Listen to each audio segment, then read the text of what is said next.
ಅದಂತೂ ನಮ್ಗೆ ಸಾಧ್ಯ ಮಾಡಿದ್ರೆ ಒಪ್ಪತ್ತಾರು ಮಾಡ್ಬೇಕಲ್ಲ. ಸಿಕ್ಕಿದ್ರೆ 20, ಸಿಕ್ಕಿದ್ರೆ 70. ಆದರೆ ಆಚಾರ್ಯ ಭಗವಂತರು ಹೇಳ್ತಾರೆ, ದಿನೇಂದ್ರ ಪ್ರಭುಗಳ ವಾಣಿಯನ್ನು ಆಚಾರ್ಯ ಭಗವಂತರು ಬರೆದಿದ್ದಾರೆ. ಶಕ್ತಿಗನುಸಾರವಾಗಿ ನಾವು ತ್ಯಾಗ ಮಾಡಬೇಕು ಅಂತ ಹೇಳ್ತಾರೆ. ನನ್ನಲ್ಲಿ ಇದ್ದಂಥ ವಸ್ತುನ ತ್ಯಾಗ ಮಾಡಬೇಕು. ಆ ತ್ಯಾಗ ಹೆಂಗೆ ಮಾಡಬೇಕು ಅಂತಂದರೆ, ನೀವು ಯಾವುದಾದ್ರೂ ವಸ್ತು ತ್ಯಾಗ, ನಮ್ಮಲ್ಲಿರೋಂಥ ಅವಗುಣಗಳನ್ನು ಬಿಟ್ಟು ಒಳ್ಳೆಯ ಗುಣಗಳನ್ನು ಧಾರಣೆ ಮಾಡಿಕೊಳ್ಬೇಕು. ಅದಕ್ಕೆ ನಮ್ಮಲ್ಲಿ ತ್ಯಾಗ ಅಂತ ಹೇಳ್ತಾರೆ. ನಮ್ಮಲ್ಲಿ ಅನಾದಿ ಕಾಲದಿಂದ ಈ ಆತ್ಮನ ಜೊತೆಗೆ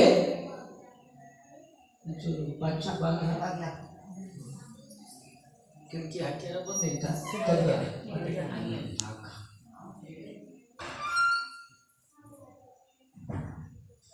ನಮ್ಮಲ್ಲಿ ತ್ಯಾಗ ಅಂತಕ್ಕಂಥದ್ದು ಬಹಳ ಮಹತ್ವಪೂರ್ಣ ಇದೆ. ವಾಸ್ತವದಲ್ಲಿ ನೋಡಿದ್ರೆ ನಮ್ಮದೇನಿದೆ ಅದನ್ನು ತ್ಯಾಗ ಮಾಡೋಕ್ಕೂ ಆಗಲ್ಲ. ಬೇರೆ ವಸ್ತುನ ನಾವು ಗ್ರಹಣ ಮಾಡೋಕ್ಕೂ, ನಾವು ಅದನ್ನು ಸಂಗ್ರಹ ಮಾಡಿ ಇಟ್ಕೊಳ್ಳೋಕ್ಕೂ ಆಗಲ್ಲ. ನಮ್ಮದಾಗಿ ಮಾಡಿಕೊಳ್ಳೋಕ್ಕೂ ಸಾಧ್ಯ ಇಲ್ಲ. ಮೋಹದಿಂದ ಈ ಆತ್ಮನು ಅನಾದಿ ಕಾಲದಿಂದ ಪರವಸ್ತುವನ್ನು ತನ್ನದು ಅಂತ ಮಾಡಿಕೊಂಡಿದ್ದಾನೆ. ತನ್ನದಂತ ಮಾಡ್ಕೊಂಡಿದ್ದಾನೆ ಅಷ್ಟೇ ಬಿಟ್ಟರೆ ತಂದಾಗಿಲ್ಲ. ಅದು ಏನಾಗಿಲ್ಲ, ಆಗಕ್ಕೆ ಸಾಧ್ಯವೇ ಇಲ್ಲ.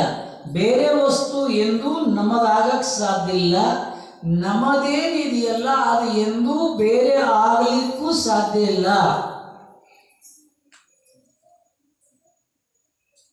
ಈ ಶರೀರ ನಮ್ಮದಲ್ಲ ಅಂದಮೇಲೆ ಈ ಮನೆ, ಮಡದಿ, ಮಕ್ಕಳು, ಆಸ್ತಿ, ಮನೆ, ಪತಿ, ಪುತ್ರ ಇವರೆಲ್ಲ ನಮ್ಮವ್ರು ಹೇಗೆ ಆಗಕ್ಕೆ ಸಾಧ್ಯ? ನಿಮ್ಗೆ ಈಗ ಅನ್ನಿಸ್ತದೆ, ನನ್ನ ಮನೆ, ನನ್ನ ಮಡದಿ, ನನ್ನ ಮಕ್ಕಳು, ನನ್ನ ಪತಿ, ನನ್ನ ಪರಿವಾರ, ನನ್ನ ಪುತ್ರ, ಮೊಮ್ಮಕ್ಕಳು, ಮರಿ ಮಕ್ಕಳು ಅಂತ ಅಂತೀವಿ. ಸರಿ, ನೀವು ಈಗ ಅಂತೀರಲ್ಲ. ಅದಕ್ಕೆ ನಮ್ಮ ಆಚಾರ್ಯರು ಏನಂದ್ರು ಅಂತಂದ್ರೆ, ವಸುದೈವ ಕುಟುಂಬಕಂ. ಅವ್ರ ವಿಶಾಲ ದೃಷ್ಟಿ ಅಂತಕ್ಕಂಥದ್ದು ಇಂಥದ್ದಿದೆ. ವಸುದೈವ ಅಂದರೆ ಈ ಭೂಮಿ ಮೇಲೆ 3 ಲೋಕದಲ್ಲಿ ಎಷ್ಟು ಜೀವ ಜಂತುಗಳಿದಾವೆ, ಪ್ರಾಣಿ, ಪಶು, ಪಕ್ಷಿ, ಮನುಷ್ಯ, ದೇವ, ನಾರಕಿ ಎಲ್ಲ ನಮ್ಮ ಕುಟುಂಬ. ಮನುಷ್ಯ ಯಾರ ಹತ್ರ ರಾಗ ಮಾಡೋಣ, ಯಾರ ಹತ್ರ ದ್ವೇಷ ಮಾಡೋಣ?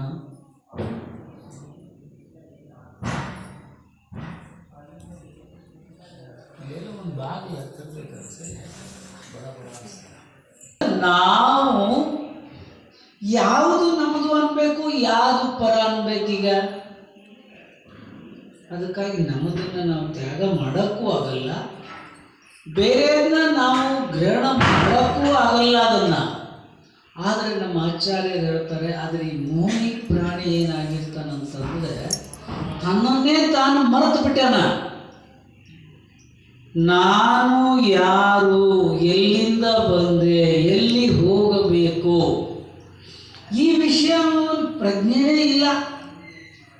ಇಷ್ಟೇ ತಿಳ್ಕೊಂಡ್ರೆ ಅವ್ರ ಜೀವನದಾಗ ಈ ಜೀವಿಗಳು ಈ ಶರೀರಕ್ಕೆ ಸರ್ವಸ್ವ ಅಂತ ತಿಳಿದ್ಬಿಟ್ಟಾರ. ಏನೋ ಅವ್ರಿಗೆ ಕ್ಷಣಿಕ ಯಾರೋ ಒಂದು ಸಂಬಂಧ ಆಗಿದೆ, ಅದಷ್ಟನ್ನೇ ತಮ್ಮದು ಅಂತ ತಿಳ್ಕೊಂಡ್ರ. ಹಿಂದಿನ ಜನ್ಮದಾಗೂ ಅಲ್ಲೆಲ್ಲ ಬಿಟ್ಟು ಬಂದಿರ್ಬೇಕಲ್ಲ ನೀವು. ಅವ್ರದ್ದು ಏನು ಗತಿ ಆಗಿರ್ಬೇಕು? ಅವ್ರು ಯಾಕಿದೆಯೋ ಇಲ್ಲ, ಮನೆ ಇದೆಯಾ ಇಲ್ಲ, ಏನ್ರಿ ಅವ್ರದ್ದು ಏನು ಗತಿ ಆಗಿರ್ಬೇಕು?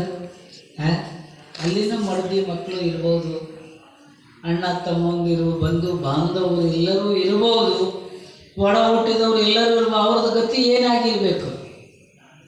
ಎಷ್ಟು ಜನ್ಮ ಹಿಂದಂದಾದರೂ, ಒಂದು ಜನ್ಮಂದಾದರೂ ಏನಾದ್ರು ಮಾಡೋಣ ಹುಡುಕಾನ ಅಂದ್ರೆ ಅನಂತ ಸರಿ ಜನ್ಮ ಮರಣ ಆಗಿದೆ. ಅಲ್ಲಿ ಎಲ್ಲ ಎಷ್ಟು ಸಂಯೋಗ ಆಗಿದೆ, ಎಷ್ಟು ನಿಯೋಗ ಆಗಿದೆ. ಆಚಾರ್ಯ ಕುಂದ ಭಗವಂತರು ಅಷ್ಟಪಾವಡ ಗ್ರಂಥದಲ್ಲಿ ಹೇಳ್ತಾರೆ, ನೀನು ಇಲ್ಲಿವರೆಗೂ ಎಷ್ಟು ಸರಿ ಜನ್ಮ ತಗೊಂಡಿದೆ, ಎಷ್ಟು ಸರಿ ಮರಣವನ್ನು ಹೊಂದಿದೆ. ನಿನ್ನ ಜನ್ಮ ಅದು ಏಕೆಂದರೆ ಎಲ್ಲಂತೂ ಬಿಡ್ರಿ, ಅದಂತೂ ಒಂದು ಶ್ವಾಸದಲ್ಲಿ ನಿಗೋದದಲ್ಲಿ 18 ಸರಿ ಜನ್ಮ, 18 ಸರಿ ಮರಣ, ಒಂದು ಶ್ವಾಸ ತಗೊಂಡು ಬಿಡೋದ್ರೊಳಗೆ ಆಗ್ತದಂತ.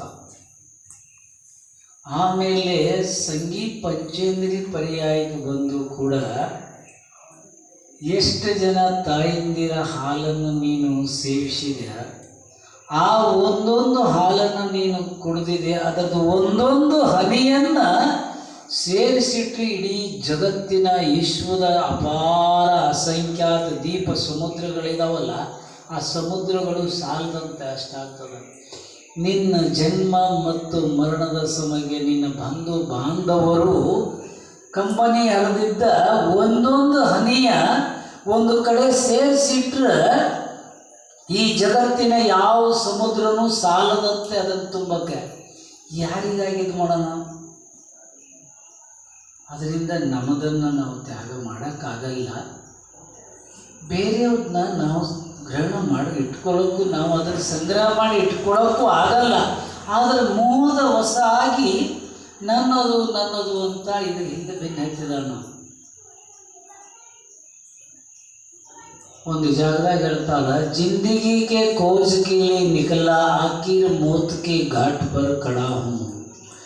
ಬದುಕುವಂಥ ಸಾಧನಗಳ ಸಾಮಗ್ರಿಗಳ ಹುಡುಕೊಂಡು ಹೊಂಟಂತೆ ಹೋದ್ರು ಹುಡುಕಿ ಸಂಸಾರಿ ಪ್ರಾಣಿ ಲಾಸ್ಟಿಗೆ ಮೃತ್ಯುವಿನ ಬಾಯಿನಲ್ಲಿ ಹೋಗಿ ನಿಂತರು. ಅದಕ್ಕೆ ಇವತ್ತು ಉತ್ತಮ ಅಂದರೆ ಇವತ್ತು ಇದಿದೆ ನಿಮ್ಮದು ಷೋಡಶ ಕಾರಣ ಭಾವನೆಯಲ್ಲಿ 16 ಕಾರಣ ಭಾವನೆಗಳಲ್ಲಿ ಇದು ಶಕ್ತಿ ತಸ ತ್ಯಾಗ. ಶಕ್ತಿಯನ್ನು ಮುಚ್ಚಿಡದೆ ಪ್ರಯತ್ನ ಮಾಡಬೇಕು. ನನಗೆ ಸಾಮರ್ಥ್ಯ ಇದೆ,